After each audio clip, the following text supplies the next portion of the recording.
bigay ng barya sa Maynila.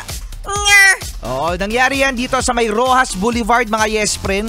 So ang nangyari, binantaan ang driver na babasagin ang side mirror ng kanyang sasakyan kung hindi siya magbibigay ng barya. Nakaya na nga Oh, yun, no. Actually, mga yes friend, nangyari na rin sa amin yan eh. Diyan din mismo sa Mia Road. Sabi ko sa inyo, lagi yan sa Mia Road eh. Oh, meron yan lagi, no. Madaling araw pa lang, na-encounter ko na sila, mga yes friend, no. So, ngayon, nasa Mia Road kami. Kasama ko yung father ko, yung brother ko, tapos ngayon, ang nangyari, mga yes friend, may lumapit. Pagkatapos, syempre, sasabihin mo dun sa wiper boy, kapag ayaw mo talaga, hindi. Nabantaan din kami. Oo, at sinabi babasagin din yung salamin. Oo, nung sasakyan namin, no. So anong nangyari? Nireklamo namin sa mga traffic enforcer diyan sa Mia Road. At hinabol naman nila yung mga bata.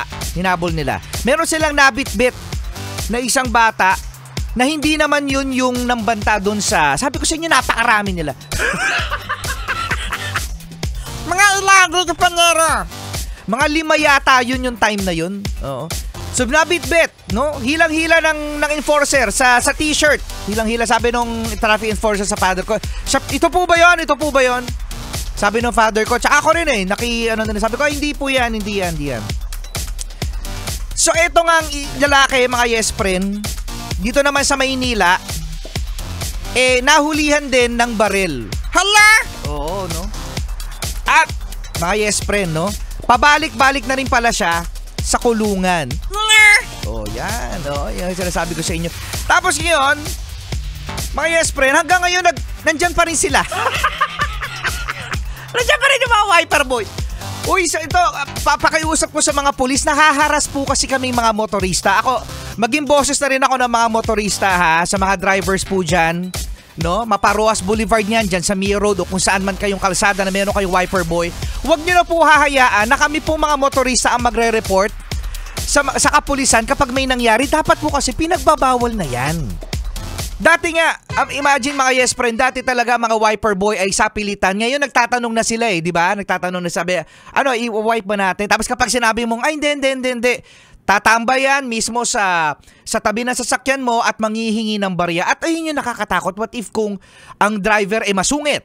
No? Hindi ko katulad ng mabait ako. Ano sinasabi mo ni kompanyero? Giningitaan ko lang, sabi ko, ay hindi po.